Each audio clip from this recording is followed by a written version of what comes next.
আসসালামু আলাইকুম স্যার। আমরা কি অবস্থা সবার? আশা করি সবাই ভালো আছেন। তো আমাদের যে হিসাব বিজ্ঞানের যে কোর্সটা ছিল সেটার দ্বিতীয় নম্বর ক্লাসে আপনাদের সবাইকে স্বাগত। তাহলে আমরা প্রথম ক্লাসে আলোচনা করেছিলাম স্যার হিসাব বিজ্ঞানের বেসিক নিয়ে এবং কিছু সমীকরণ নিয়ে, তাই না স্যার?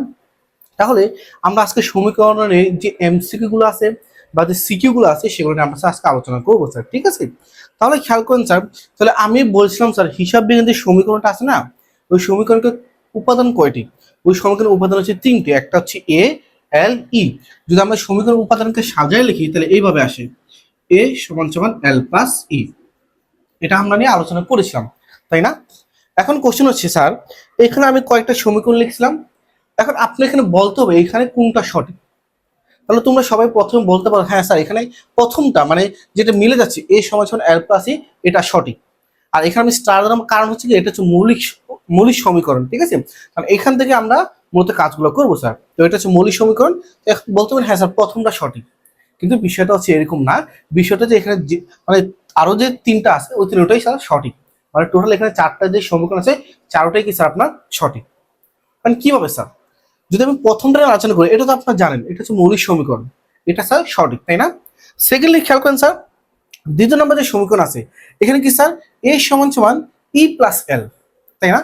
এখন খেয়াল করেন আমি যদি বলি স্যার, ধরেন সাপোজ এর মান হচ্ছে 5, না এর মান হচ্ছে কত স্যার 10, এর মান হচ্ছে 10, আর এল এর মান হচ্ছে কত স্যার আপনার 4, আর ই এর মান হচ্ছে কত স্যার আপনার 6।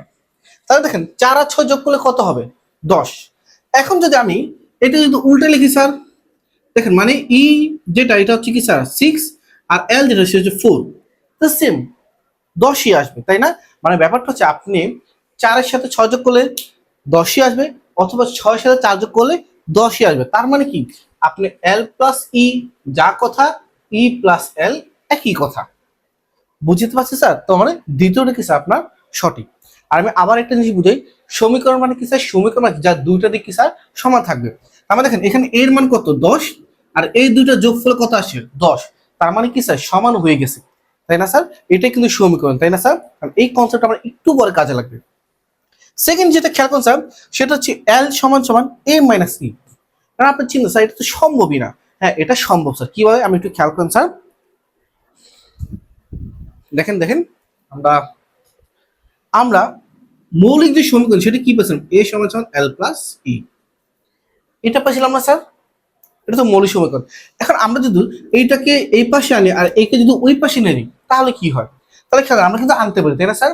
তাহলে আমরা বলতে পারি না স্যার এল প্লাস ই সমান সমান এ, একই কথা কিন্তু হয়, তাই না? এখানে দেখেন আমি যদি একটু বুঝাই স্যার, তার মানে দেখেন 4 আর 6 যোগ করলে কত হয় 10, আর এটাও মানে কত স্যার 10। মানে আমি যদি উল্টাই লিখি আর এই 10টা এই পাশে নেবে ওই পাশে নেই, একই কথা হয় না স্যার? ঠিক সেম জিনিস আমি যে এই জিনিসটা কি এই পাশে আনছি আর এটাই কি স্যার এই পাশে নিয়ে এসে বসছি, মানে এক্সচেঞ্জ করছি স্যার, ঠিক আছে? এখন খেয়াল করেন স্যার, এই যে এল, এই এলটা এখানে কি অবস্থা আছে প্লাস অবস্থা আছে না? তো আমরা ছোটবেলায় শিখছিলাম স্যার, যদি সমান সমানের আগে প্লাস ওই পারে গেলে কি হয়ে যায় মাইনাস, আর এইখানের মাইনাস ওইখানে গেলে কি হয়ে যায় প্লাস, সমান সমানের ওই পারে কি হচ্ছে স্যার আপনার প্লাস। আমরা জানি না স্যার? এখন যদি আমরা স্যার ওই এলটাই যদি ওই পাশে নিয়ে যাই তাহলে থাকে কি স্যার শুধু ই থাকে। আর দেখেন এই এলটা এটা যোগ অবস্থা আছে, সমান সমান ওই পাশে গেলে কি হয়ে যাবে মাইনাস হয়ে যাবে, তাই না স্যার? তাহলে এ মাইনাস এল। তারপরে দেখেন এটা স্যার আপনার দ্বিতীয় নম্বরের সাথে মিলতেছে না, 3 নম্বরের সাথে মিলতেছে না, আচ্ছা 3 নম্বর না 4 নম্বরের সাথে মিলতেছে, 4 নম্বরের সাথে মিলতেছে না? হ্যাঁ, আমরা এটাও কি স্যার সঠিক। আমি কি বুঝতে পারছি? দেখেন সেম আমরা এটাকে এখানে নিয়ে এসে বসলাম আর এই পুরোটাকে এই পাশে মানে এই পাশ থেকে ওই পাশে নিয়ে স্যার, ঠিক আছে? এটা কি বলে স্যার মানে ম্যাথমেটিক্যাল ভাষায় ভুলে গেছি স্যার, ঠিক আছে? তারপরে কি স্যার আপনি যদি এলটাকে ওই পাশে নেন, এলটা কি স্যার যোগ অবস্থা আছে, আমরা নর্মালি জানি এখানে ম্যাক্সিমাম কিছু সবগুলো যোগ অবস্থা আছে, ওই পাশে গেলে কি স্যার আপনার মাইনাস হবে না স্যার। বুঝতে পারছি? ঠিক সেম জিনিসটা যদি আমরা এইখানে খাটাই, দেখেন আমরা তো এর আগের যে সমীকরণটা, তাই না? সবাই একটু খাতা কলম নিয়ে বসে যান স্যার, ঠিক আছে? আগের যে সমীকরণটা সেখানে এল নিয়েছিলাম, এখন যদি আমরা ই নেই, আমরা যদি ই নেই তাহলে রইল কি স্যার এল, আর ই এটা কি যোগ অবস্থা আছে না স্যার, ওইখানে কি হচ্ছে আপনার মাইনাস হয়ে যাবে। তার মানে দেখেন স্যার 3 নম্বর সাথে আপনার মিলতে আছে। বুঝতে পারছি স্যার? তার মানে কি স্যার এখানে যাগুলো আছে সবগুলো কি স্যার সঠিক। তার মানে কি স্যার মানে সমান সমানে এই পাশে প্লাস ওই পাশে কি আপনার মাইনাস হয়ে যায়। ঠিক আছে, তার মানে আপনি এই চারটা একটু স্যার লিখে নেন। এই চারটার থেকে যে কোনো যদি একটা আসে, আমি কিন্তু ভেঙে বুঝাইছি, মুখস্থ করতে কিন্তু বলি না। অনেক অনেক কিছু বলে মুখস্থ করো, মুখস্থ করে কিছু নেই, যদি একটু ভালো করে বুঝেন তাহলে একবারে সহজ স্যার। ঠিক আছে স্যার, তাহলে কি স্যার এগুলো একটু লিখে রাখেন, কারণ এগুলো কিন্তু এমসিকিউ তো অনেক বেশি আসে স্যার। বুঝতে পারছি স্যার। এর পাশাপাশি আরেকটা জিনিস লিখেন স্যার, ওই যে আমরা কি পেয়েছিলাম স্যার মনে আছে, এ সমান সমান এল প্লাস ই। এই ই এর ভিতরে কি স্যার আরো তিনটা জিনিস থাকে, তাই না? আমরা এর আগের ক্লাসে আলোচনা করেছিলাম। এই এর ভিতরে কি স্যার আরো তিনটা জিনিস থাকে বা তিনটা মানে সেক্টর থাকে, সেটা থেকে স্যার আপনার আয় ব্যয়, আরেকটা থেকে স্যার উত্তোলন, একটা থেকে স্যার আয় ব্যয় উত্তোলন। আয়কে আমরা ইংলিশে বলি স্যার রেভিনিউ, মানে আমরা শুধু রেভিনিউ আর ধরলাম। ব্যয়কে আমরা বলি এক্সপেন্স, এক্সপেন্সের আমরা ই ধরলাম। আর উত্তোলনকে আমরা বলি ড্রয়িং, তার আমরা ড্রয়িং এর ডি ধরলাম। ঠিক আছে স্যার। আচ্ছা, এখন খেয়াল করেন আয়, আয় খেয়াল করেন, আয় করলে আপনার বিজনেসে টাকা বাড়ে না কি কমে? অবশ্যই আপনার বিজনেস আপনার টাকা বাড়ে। তাহলে ই এর সাথে এই যে আয়টা মানে রেভিনিউ কি অবস্থা থাকবে? যোগ অবস্থায় থাকবে। বুঝতে পারছি স্যার। তারপরে খেয়াল করেন ব্যয়, এক্সপেন্স। ব্যয় করলে কি আপনার টাকা কমে নাকি বাড়ে? আপনার মূলধন কমে নাকি বাড়ে? অবশ্যই কমে যায়। তার মানে ব্যয় মানে এক্সপেন্সটা আপনার মাইনাস অবস্থা, ই অবস্থা থাকবে। উত্তোলন বা ড্রয়িং, আমি এর আগে ক্লাসে বলছিলাম উত্তোলন কি স্যার? উত্তোলন মানে আপনার নিজ প্রয়োজনে ব্যবসা থেকে কিছু উঠায় নেওয়া, পণ্য বা টাকা উঠে নেওয়া। তাহলে খেয়াল করেন, আপনি যদি নিজ প্রয়োজনে টাকা যদি উঠায় নেন, আপনি কি মূলধন বাড়বে নাকি কমবে? অবশ্যই কমবে। তাহলে মাইনাস কি স্যার আপনার ডি। এই পুরো সমীকরণটা একটু মনে রেখেন, কিছু মনে রাখার বিষয় আছে স্যার। ঠিক আছে, আমরা এই চারটা মনে রাখবেন। ঠিক আছে, আর এটা কি স্যার? এটা মনে রাখবেন, কারণ এটা কিন্তু এমসিকিউতে আসে অনেক সময়। বুঝছেন, এই যে আমরা জানি কি স্যার এক্সপেন্স, এর কি অবস্থা থাকে? এক্সপেন্স মানে কি স্যার ব্যয়, ব্যয় কি স্যার আপনার বিয়োগ অবস্থা থাকার কথা, কিন্তু অনেক সময় এখানে প্লাস দিয়ে দিবেন। বলবে কি এটা সঠিক না? এটা সঠিক না। কেন সঠিক না? কারণ ব্যয় কি স্যার আপনার মাইনাস অবস্থা, কারণ ব্যয় করলে কি আমার টাকা কমে যায়, যদি মাইনাস অবস্থা থাকে। পরে সব বলবে কি স্যার রেভিনিউ মানে আয়, আয় মাইনাস অবস্থা আছে। আয় করলে কি আপনার নগদ টাকা কমে যায়? আপনার ব্যবসায় কি টাকা কমে যায়? না, বাড়ে তো। তার মানে কি স্যার এটাও ভুল, প্লাস হলে কি স্যার ঠিক অবস্থা আছে। বুঝতে পারছি স্যার, একটু চোখ কান খোলা রেখেন স্যার। ঠিক আছে, আচ্ছা, একবারে সহজও কিছু না, একবারে কঠিন কিছু না, একবারে মানে মোটামুটি স্যার। ঠিক আছে, এরপর স্যার অনেক সময় এখানে প্লাস থাকতে পারে, এটা হয়েছে না হয় না, কারণ জানি এলটা কি স্যার আমরা এই পাশে প্রথমে নিয়ে আসছিলাম, আর এই যে পাশে এলটা ওই পাশে গেলে কি হয়ে যাবে আপনার মাইনাস হয়ে যাবে। তার মানে এটা যদি মাইনাস থাকে তাহলে কি সেটা সঠিক অবস্থা আছে। বুঝতে পারছি স্যার। এই হচ্ছে কি স্যার আপনার এমসিকিউ, এইভাবে কি স্যার আপনার এমসিকিউ গুলো আসে, মানে উপাদানগিরি। ঠিক আছে, এখন ম্যাথমেটিক্যাল টাইপে কিভাবে অঙ্কগুলো আসে স্যার খেয়াল করেন স্যার।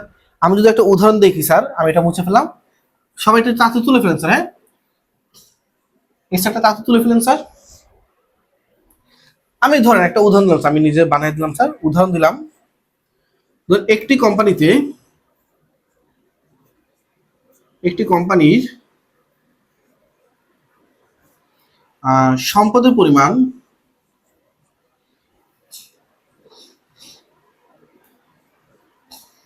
সম্পদের পরিমাণ ৭০,০০০ টাকা ও দায়ের পরিমাণ ৫০,০০০ টাকা হলে মূলধনের পরিমাণ কত? মূলধনের পরিমাণ কত? এই একটা অঙ্ক। ঠিক আছে, হাতে লেখা খুব খারাপ, দেখা একটু দেখি স্যার দেখা যাচ্ছে কিনা। হ্যাঁ দেখ, মাশাআল্লাহ দেখা যাচ্ছে। তাহলে আমি বললাম স্যার একটি কোম্পানিতে সম্পদের পরিমাণ যদি ৭০,০০০ টাকা হয়, তাহলে খেয়াল করেন আমরা জানি সম্পদ মানে কি বোঝায় স্যার? এ, তাই না?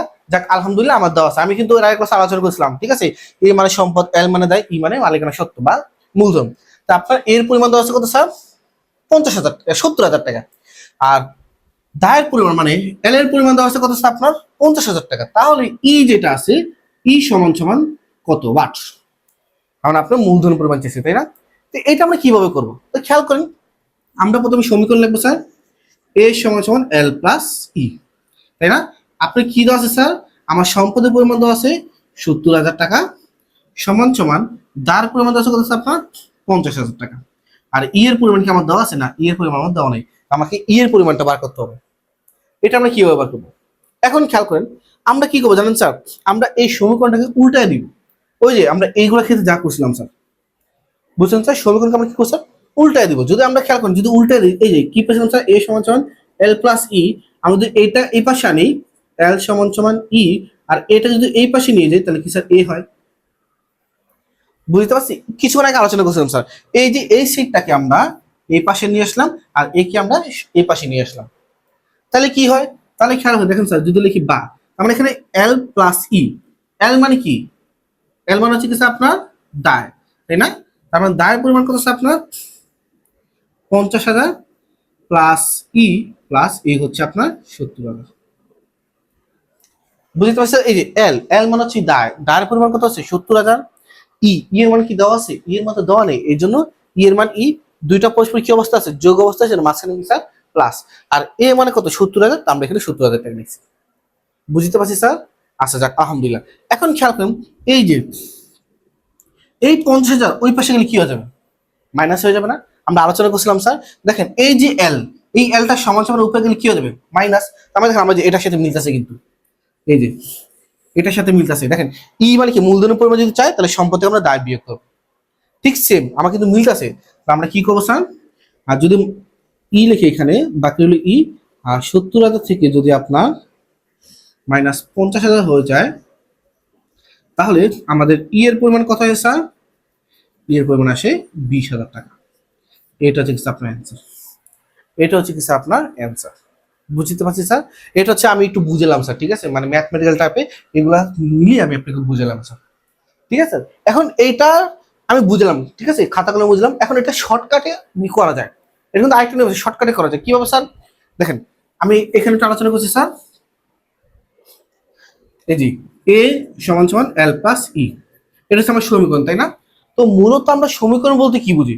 সমীকরণ বলতে বুঝি যে মাত্র আলোচনা করছিলাম, সমীকরণ মানে কি স্যার, যার দুইটা দিক সমান থাকবে, কি থাকবে, যার দুইটা দিক সমান থাকবে। তার মানে দেখেন এ, এটা এক পাশ, এক পাশ কত স্যার 70,000, সমান সমান দায়ের পরিমাণ কত স্যার 50,000, ঠিক আছে। এখন খেয়াল করেন, এই পাশটা 70,000, এই পাশ কত স্যার 50,000, তার মানে এই পাশটা 70,000 হইতে আর কত টাকা প্রয়োজন, আর 20,000 টাকা প্রয়োজন। যদি আমি এখানে আরো 20,000 টাকা অ্যাড করি, তাহলে এখানে কত হবে 70,000, তাই না? এখানে কত হবে 70,000, আর এখানেও কত স্যার 70,000, দুই দিক মিলে গেছে না? তাহলে অ্যান্সার হচ্ছে কত, ইয়ের পরিমাণ কত হচ্ছে আপনার 20,000 টাকা। বুঝতে পারছি স্যার? আমি আবারও বুঝাই স্যার, খেয়াল করেন স্যার, খেয়াল করেন, দেখেন আপনি এর পরিমাণ 70,000 টাকা, কিন্তু দায়ের পরিমাণ কত 50,000, তাই না? আর সমীকরণ আমরা কি জানি স্যার, যার দুইটা দিক সমান থাকে, তার মানে এইখানে আর কত টাকা অ্যাড করলে 70,000 টাকা হয়ে যাবে 20,000 টাকা। তো এই 20,000 টাকা হচ্ছে আপনার অ্যান্সার, এই দেখেন অ্যান্সার। এটা আমরা পুরো সূত্র সাজিয়ে লিখছি, আর এটা আমরা মানে মাইন্ড সেট আপ খাটিয়ে আমরা অঙ্কটা করছি স্যার। বুঝতে পারছি স্যার? আমি আপনাকে দুভাবে করাচ্ছি, ঠিক আছে, ওটা বুঝছেন স্যার? আশা করি বুঝতে পারছেন, যদি না বুঝেন তাহলে আবার কমেন্ট করবেন স্যার, আমি আবার বুঝিয়ে দেবো, সমস্যা নাই স্যার, ঠিক আছে। আচ্ছা, এটা বুঝতে পারছি স্যার, যাক আলহামদুলিল্লাহ। এখন যদি একটু উল্টা হয়, এখানে দায়ের জায়গা লেখা আছে মূলধন, কি স্যার, দায়ের জায়গা লেখা আছে মূলধন বা মালিকানা। তার মানে খেয়াল করেন, একটি কোম্পানির সম্পদের পরিমাণ কত 70,000 টাকা, ও মালিকানা সত্তর পরিমাণ ধরে আমি লিখলাম, ধরেন 70, একটু চেঞ্জ করেছেন, হ্যাঁ একই অঙ্ক বারবার দিলে হয়, চেঞ্জ করে ধরেন 1,00,000 টাকা, আর দায়ের পরিমাণ ধরেন 70,000 টাকা, সরি মূলধনের পরিমাণ বা মালিকানার পরিমাণ দেওয়া আছে কত স্যার 70,000 টাকা। তাহলে আপনার হচ্ছে দায়ের পরিমাণ কত, তাহলে কি স্যার দায়, তাহলে কি স্যার আপনার দায়ের পরিমাণ কত, বুঝতে পারছি? তার মানে কি হচ্ছে, একটা কোম্পানির সম্পদের পরিমাণ হচ্ছে 1,00,000 টাকা, কি স্যার সম্পদের পরিমাণ হচ্ছে কত স্যার 1,00,000 টাকা, মালিকানা সত্ত্ব পরিমাণ 70,000 টাকা হলে দায়ের পরিমাণ কত, সেম আমি দুটো নিয়মে বুঝাবো, ঠিক আছে। হ্যাঁ স্যার দেখা যাচ্ছে, তাহলে প্রথম হচ্ছে কি স্যার এ সমান সমান এল প্লাস ই, ঠিক আছে স্যার। আচ্ছা, এর মান মানে সম্পদের পরিমাণ কত দাঁড়ায় স্যার 1,00,000 টাকা, তাহলে আমরা লিখবো স্যার সম্পদের পরিমাণ দেওয়া আছে কত স্যার আমার 1,00,000 টাকা। দায়ের পরিমাণ দেওয়া আছে না, দায়ের পরিমাণ দেওয়া নেই, আমাকে দায়টা বার করতে হবে, তো দায়টা আমি বার করবো, আর মূলধনের পরিমাণ দেওয়া আছে 70,000 টাকা। আপনি কিন্তু অলরেডি বুঝে গেছেন অ্যান্সার কত হবে, তাই না? কারণ দুটো তিনটে সমান থাকতে হয়, এখানে কত টাকা অ্যাড করলে 30,000 টাকা, মানে কত টাকা অ্যাড করলে স্যার 1,00,000 টাকা, আপনি কিন্তু অলরেডি বুঝে গেছেন। তারপর আমি কিন্তু খাতায় কোনো পড়াচ্ছি স্যার, ঠিক আছে। এখন আমরা কি করবো স্যার, আমরা সমীকরণটাকে উল্টে দিব, ঠিক আছে। আমরা জানি কি স্যার, মূল সমীকরণ স্যার এ সমান সমান এল প্লাস ই, আমরা যদি এটা এই পাশে আনি তাহলে এল প্লাস ই সমান সমান এ, তাই না স্যার? তো সেম জিনিসটা আমরা এখানে লিখবো কি স্যার, আমরা এল। তো এল এর পরিমাণ তো দেওয়া নেই, এল এর পরিমাণ নির্ণয় করতে হবে, তাই না? এই দেখেন এল, এল এর পরিমাণ তো দেওয়া নেই, সেটা আমাকে নির্ণয় করতে হবে। প্লাস, কারণ প্লাস আছে ই, এর পরিমাণ দেওয়া আছে, হ্যাঁ এর পরিমাণ 70,000 টাকা। কত স্যার আমার? 70,000 টাকা।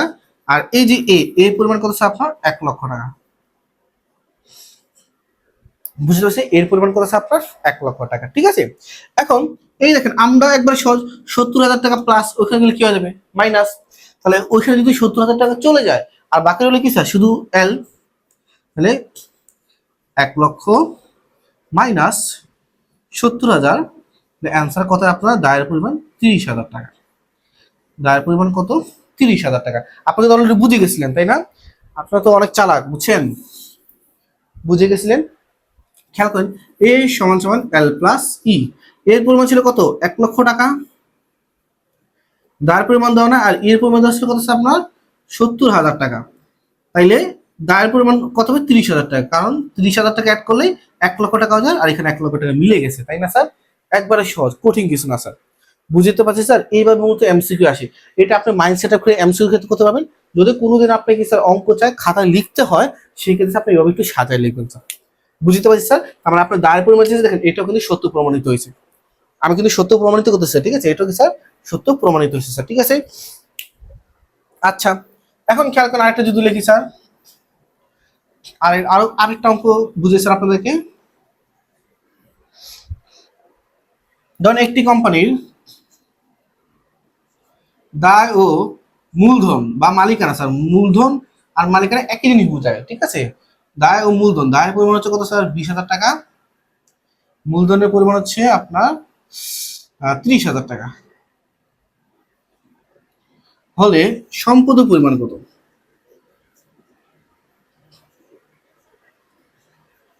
সম্পদের পরিমাণ কত? ঠিক আছে, যদি একটা কোম্পানির দায়ের দাম যদি হয় কত? 20,000, দায় হয় যদি 20,000, আর মূলধন বা ই এর পরিমাণ যদি হয় 30,000, তাহলে এ মানে সম্পদ কত, তাই না?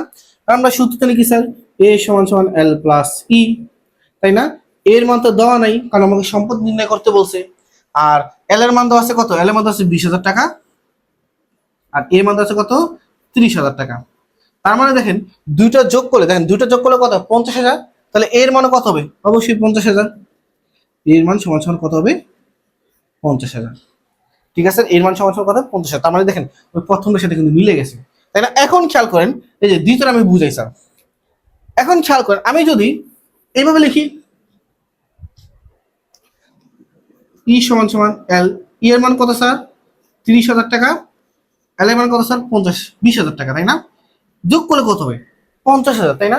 একই লাওয়ার কদু, এই দুটো হচ্ছে কি স্যার? সেম লাওয়ার কদু, এই দুটো কি সেম লাওয়ার কদু। বুঝতে পারছি স্যার? আশা করি আমি সমীকরণের এমসিকিউ যাগুলো আছে এগুলো লিখে রাখবেন, আর কি স্যার আপনার কিভাবে অঙ্কগুলো আসে সলভ করতে আমি আশা করি আপনাকে বুঝতে পারছি স্যার। ঠিক আছে স্যার, সহজ একবারে কঠিন কিছু না স্যার, ঠিক আছে? সবাই একটু এটি একটু তুলে ফেলেন স্যার, তাদের আশা করি তুলে ফেলছেন, তারপর আপনি তুলে ফেলেন স্যার, হ্যাঁ?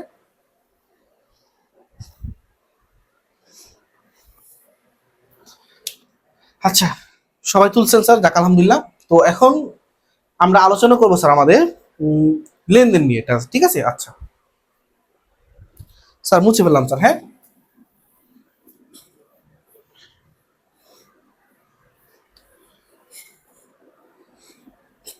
অ্যাকাউন্টিং ক্লাস তো একটু বড় হয় স্যার, ঠিক আছে? 1 ঘন্টা 40 মিনিট 50 মিনিট না হলে অ্যাকাউন্টিং ক্লাস বুঝে মজা পাওয়া যায় না স্যার, ঠিক আছে? এখন আমাদের টপিক হচ্ছে কি আমাদের লেনদেন। তাহলে আমরা প্রথম ক্লাসে আলোচনা করেছিলাম স্যার লেনদেনের জনক কে বা হিসাব বিজ্ঞানের জনক কে? হিসাব বিজ্ঞানের জনক হচ্ছে লুকা পেসিওলি। উনি কত স্যার? 1494 সালে উনি লেনদেন সম্পর্কে আমাদেরকে ধারণা দিয়েছিল। তো এই লেনদেন জিনিসটা কি স্যার? ওই যে প্রথম ক্লাসে আমি আলোচনা করেছিলাম, মনে আছে? হিসাব, হিসাব বিজ্ঞান। হিসাব মানে কি স্যার? হিসাব মানে হচ্ছে কোনো কিছু খাতায় লিপিবদ্ধ করা, তাই না? আচ্ছা, তা আমি যদি একটু বলি স্যার, একটু রিমাইন্ড করি আপনাদেরকে, ঠিক আছে? খেয়াল করেন স্যার, 1 2 3 4 5। এক তো হচ্ছে কি স্যার, ওই যে মানলাম ধরেন আপনি আপনার বাড়ির হিসাব রাখছেন। তো এক তো হচ্ছে কি স্যার, আপনি 5টা 30-এ ঘুম থেকে উঠেন। এক নম্বর হচ্ছে কি স্যার? 5টা 30-এ ঘুম থেকে উঠেন। 2 নম্বর হচ্ছে কি স্যার, আপনি আপনি ভাড়া পাইছেন কি স্যার? ভাড়া পাইছেন হচ্ছে কত স্যার? 30,000 টাকা, ঠিক আছে? এরপর 3 তারিখে স্যার আপনি আপনার স্কুলে গেছেন বা কলেজে গেছেন, কলেজে গেছেন। এরপর 4 তারিখে স্যার আপনার বিল হয়েছে, বিভিন্ন খরচ এসেছে স্যার, ঠিক আছে? খরচ হয়েছে, মানে বাড়ি ভাড়া সম্পর্কে আপনার খরচ হয়েছে আরো 10,000 টাকা। এরপর 5 তারিখ কি বলছে, আপনি আরো ভাড়া পাইছেন, ধরেন 1,00,000 টাকা। ঠিক আছে, আরো ভাড়া পাইছেন কত স্যার, 1,00,000 টাকা। আর 6 নম্বর হচ্ছে কি স্যার, আপনি গ্যাস বিল দিচ্ছেন, তাই না স্যার, মনে আছে, এটাই মনে বলছিলাম। গ্যাস বিল প্রদান করছেন ধরেন 7,000 টাকা, সাপোজ বললাম স্যার। ঠিক আছে, এইগুলো আমি লিখলাম, তাই না? তো এইগুলো হচ্ছে কি স্যার আপনার হিসাব করছেন, আপনি আপনি কি করছেন স্যার, আপনি খাতায় লিখে রাখছেন, এগুলো হচ্ছে স্যার হিসাব। আর এইগুলো কি স্যার নতুন একটা খাতায় লিপিবদ্ধ করে রাখছেন, যে মানে এইগুলোর মধ্যে যেইগুলো আপনার দরকার সেগুলো কি এখানে লিখে রাখা হচ্ছে স্যার হিসাব বিজ্ঞান, তাই না? তার মানে হিসাব বিজ্ঞান কি স্যার, হিসাব হচ্ছে কোনো কিছু খাতায় লিখে রাখা, আর বিজ্ঞান হচ্ছে কি স্যার হিসাবের যে সকল বস্তু আপনি সংরক্ষণ করতে পারবেন, এবং তৃতীয় কোনো ব্যক্তি যেন আপনি কি স্যার হিসাবটা দেখে তাদের সুবিধা মতো কাজ করতে পারে, সেগুলো হচ্ছে স্যার বিজ্ঞান। তো আপনি কি স্যার 1 নম্বরটা আসবে না, 2 নম্বরটা আসবে, 3 নম্বরটা আসবে না, আমরা বলেছিলাম 3 নম্বর কি স্যার আসবে না, আবার 4 নম্বরটা আসবে, 5 নম্বর আসবে, 6 নম্বর আসবে। ঠিক আছে, আমরা এখন খেয়াল করেন, এই যে 1 নম্বর মানে কি স্যার, এখানে 1 আর হচ্ছে 3 আপনার এগুলা এখানে খাতায় লিখেন নাই, তাই না? তাহলে এইগুলো হচ্ছে কিছু জানেন, এগুলো হচ্ছে লেনদেনের বাহিরে, এগুলো হচ্ছে কি স্যার লেনদেনের বাহিরে। ঠিক আছে, তো এই যে আপনি খাতা লিখে রেখেছেন, এটা হচ্ছে লেনদেন, এটা হচ্ছে স্যার আপনার লেনদেন। মানে ওই যে ঘটনা থেকে, এগুলো কিন্তু আমরা ঘটনা বলি স্যার, পুরোটাকে আমরা কি বলবো, একটা ঘটনা বলবো। বুঝছেন স্যার? হ্যাঁ, মাথা একটু ক্লিয়ার করেন স্যার। আচ্ছা, এই পুরোটাকে আমরা একটা ঘটনা বলবো। ওই ঘটনা থেকে আপনার যা যা ইম্পর্টেন্ট, যেগুলো আপনি এখানে নিয়ে আসেন, এইটাকে আমরা বলবো লেনদেন। কি বলবো স্যার আমরা, লেনদেন। এই লেনদেন আমরা দুইটা দিক বার করবো, যেগুলো এই খাতায় লিখা আছে ওই খাতারে আমরা দুইটা দিক বার করবো। তো বাকি যে 1 আর 3, তাই ওইগুলো কি স্যার? তো একটা জিনিস বলি স্যার, এই যে ঘটনা, এই ঘটনাকে 2 ভাগে ভাগ করা হয়। ঘটনাকে কয় ভাগে ভাগ করা হয়, 2 ভাগে ভাগ করা হয়। অনেক বেশি ইম্পর্টেন্ট। ঘটনাকে কয় ভাগে ভাগ করা হয়, 2 ভাগে ভাগ করা হয়। কয় ভাগে ভাগ করা হয় স্যাররা, 2 ভাগে। 1 নম্বর হচ্ছে কি স্যার আর্থিক ঘটনা, আরেক নম্বর কি স্যার অনার্থিক ঘটনা। আর্থিক ঘটনা কি স্যার, আর্থিক ঘটনা হচ্ছে যে সকল ঘটনা আপনার ব্যবসার সাথে সম্পর্কিত, অবশ্যই টাকা পয়সার দিক দিয়ে। কিসের দিক দিয়ে স্যার, টাকা পয়সার দিক দিয়ে সম্পর্কিত, সেগুলো হচ্ছে কি স্যার আপনার আর্থিক লেনদেন। আপনার জিনিস মনে রাখবেন স্যার, আর্থিক নগদ এগুলো কিন্তু একই জিনিস, বলে না? আর্থিক, এই যে ওই ছেলেটার আর্থিক অবস্থা ভালো বা ওই মেয়েটার আর্থিক অবস্থা ভালো, এটার মানে কি, তার মানে তার টাকা পয়সা ভালো। বুঝতে পারছি স্যার? তার মানে হচ্ছে কি স্যার, এগুলো হচ্ছে কি স্যার আর্থিক লেনদেন, যেগুলোর সাথে আমার ব্যবসার টাকা পয়সার সম্পর্ক আছে। আর এগুলো হচ্ছে অনার্থিক লেনদেন, এগুলো হচ্ছে কি স্যার আর্থিক লেনদেন। কি স্যার,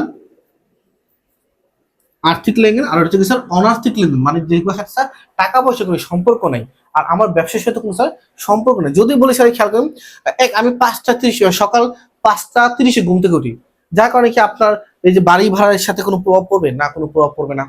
তারপরে কি স্যার ভাড়া পাইছেন, অবশ্যই ভাড়া পাইছেন। কেন, ধরুন নর্মালি খেয়াল করেন, আপনি ভাড়া পাইছেন কত স্যার, ভাড়া পাইছেন 1,30,000, তার মানে আপনার ভাড়া পাইছেন কত, 1,30,000। এখান থেকে আপনি যদি খরচ বাদ দেন, তাহলে কি স্যার আপনার এই মাসে আয়গুলো আপনি পাওয়া যাবেন না? আমরা একবারে সহজ জানি, আমাদের ভাড়ার সাথে আমাদের যে খরচগুলো হয় এগুলোতে বাদ দিলে কি স্যার আমরা আয় পেয়ে যাবো, তাই না স্যার? নর্মালি আবার যদি বলি স্যার, একটু ভাঙ্গা বলি স্যার, তো নর্মালি আপনার একটা বাসা আছে, ওই বাসা থেকে আপনার প্রতি মাসে 1,00,000 টাকা বাসা ভাড়া ওঠে, আর বাকি টাকা কি স্যার 50,000 টাকা আপনার খরচ হয়ে যায়, গ্যাস বিল, বিদ্যুৎ বিল, জ্বালানি বিল। তাহলে মাসে শেষে আপনার কত টাকা থাকে, আপনার 50,000 টাকা থাকে। ওই 50,000 টাকা হচ্ছে আপনার জন্য কি স্যার আয়। ঠিক সেম, এই যে খেয়াল করেন, এই যে আমি যে করলাম, কিভাবে করলাম, এই আর্থিক লেনদেনের মাধ্যমে করলাম। বুঝতে পারি স্যার? আর যেগুলো আমার কোনো ইফেক্ট পাবে না, সেগুলো কিন্তু আমার জন্য কোনো লেনদেনই না। ঠিক আছে, তো এখন এই যে লেনদেন না, এখান থেকে ক নম্বরে সবচেয়ে বেশি কোশ্চেন আসে। আপনি যদি ক্লাস 9-এ হয়ে থাকেন আর প্রথম পরীক্ষা দিবেন, তাহলে সেই ক্ষেত্রে এটা অনেক বেশি ইম্পর্টেন্ট। আপনার ক নম্বরে আসবে কোনটি লেনদেন না। আপনার এরকম কয়টা ঘটনা দেওয়া থাকবে, ওই ঘটনা থেকে আপনি চিহ্নিত করতে হবে কোনটি কি স্যার আপনার লেনদেন না। যেমন আমি যদি চিন্তা করি স্যার, এখানে এগুলো বুঝে ফেললাম স্যার। হ্যাঁ, এখন আমি আপনি বিজনেসের কথা চিন্তা করি, বিজনেসের ক্ষেত্রে চিন্তা করি, যদি বলা থাকে স্যার 30,000 টাকা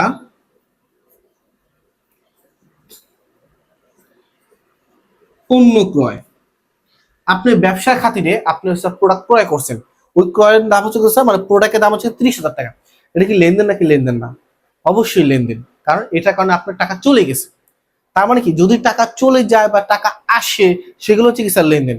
আর যেগুলো কারণে স্যার টাকা চলে যাবে না, আসবে না, সেগুলো কি স্যার লেনদেন না। যদি বলি স্যার সেম 30,000 টাকা পণ্য ক্রয়ের ফরমায়েশ, এই দেখেন মোস্ট ইম্পর্টেন্ট, পণ্য ক্রয়ের ফরমাইশ। ফরমাইশ কি? অর্ডার দেওয়া। ফরমাইশ মানে কি স্যার? আপনার অর্ডার দেওয়া। এটা কি লেনদেন? অনেকে বলবে হ্যাঁ এটা তো লেনদেন। না, এটা লেনদেন না। আপনি অর্ডার দিচ্ছেন, আপনার প্রোডাক্টটা আসতেও পারেন, নাও আসতে পারে, অথবা আপনার প্রোডাক্টটা আসার আগে আপনি প্রোডাক্টটা ক্যান্সেল করে দিতে পারেন। তার মানে কি স্যার? এই যে ফরমাইশ, এটা লেনদেন না। কারণ কি? এটা কারণে আপনার টাকা বাড়েও নাই অথবা কমে নাই, আপনি অর্ডার দিচ্ছেন। কিন্তু ওই অর্ডারের যে মালটা যেটা আপনার কাছে আসে বসে, সেটা হচ্ছে কি স্যার? ক্রয়। আমি কি বুঝতে পারছি? তার মানে আমি এখানে কি নিয়ে আলোচনা করবো স্যার, সেগুলো হচ্ছে কোন কোনগুলো লেনদেন না।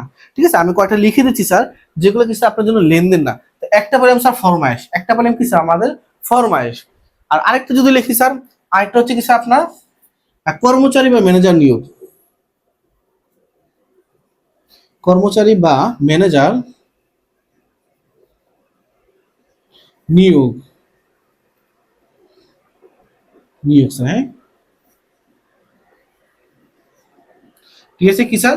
কর্মচারী বা ম্যানেজার নিয়োগ, এইটা কেন লেনদেন না? দেখেন, আপনি মাসের 1 তারিখ আপনি কোনো একজন কর্মচারীকে আপনি রাখছেন, সে 5 তারিখে চলে গেছে, বা সে 10 তারিখে চলে গেছে, বা সে 25 তারিখে, বা ওই ম্যানেজারটা 20 তারিখে চলে গেছে।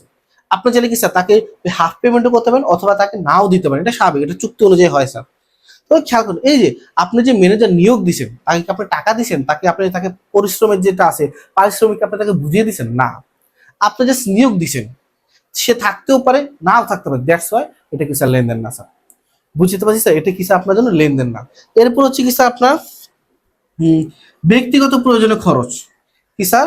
আপনি আপনার ব্যক্তিগত প্রয়োজনে ব্যক্তিগত অর্থ খরচ করছেন। আবার বলছি স্যার, ব্যক্তিগত প্রয়োজনে ব্যক্তিগত অর্থ খরচ স্যার। ঠিক আছে, আমি লিখছি স্যার এখানে ব্যক্তিগত প্রয়োজনে ব্যক্তিগত খরচ, ব্যক্তিগত খরচ। এগুলো কি কি স্যার? ধরেন হচ্ছে কি স্যার, যেমন এটা সবচেয়ে বেশি আসে স্যার, আপনার শালীকে আপনি উপহার দিচ্ছেন নিজ টাকায়, মানে ব্যক্তিগত টাকায়। এটাও অবশ্যই আপনার ব্যক্তিগত কাজ, এটার সাথে ব্যবসায় কোনো সম্পর্ক আছে? না, আমি এটা লেনদেন না। মানে আপনি আপনার পার্সোনাল কাজ করছেন, অবশ্যই আপনার পার্সোনাল টাকায়, নট বিজনেস।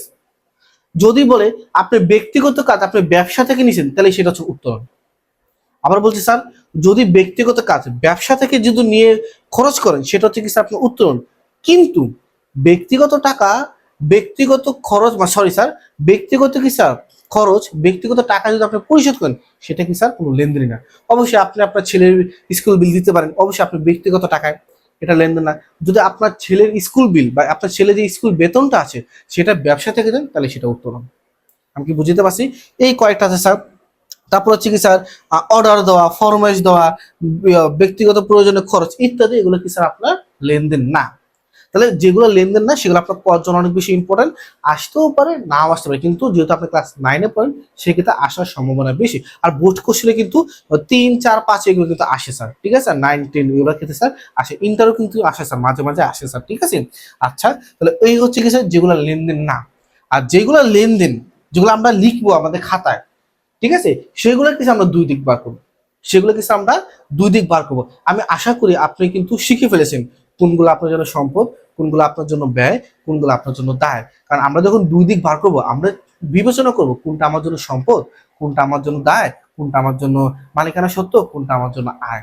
আপনি যদি তখন যদি ক্লিয়ারলি বলতে পারেন, এই জন্য কি স্যার ওই চারটা, ওই শীটটা আপনাকে মুখস্থ করতে হবে স্যার। বুঝতে পারছি স্যার? তাহলে আমাদের আজকে এই পর্যন্ত। নেক্সট ক্লাসে আমরা আলোচনা করবো ওই যে আমাদের লেনদেনগুলো আছে, ওই লেনদেনগুলো 2টা দিক আলোচনা করবো, আর কি কি সেগুলো আমরা আলোচনা করবো স্যার। ঠিক আছে স্যার, আশা করি আমাদের ক্লাসগুলো আপনারা বুঝতে পারতেছেন।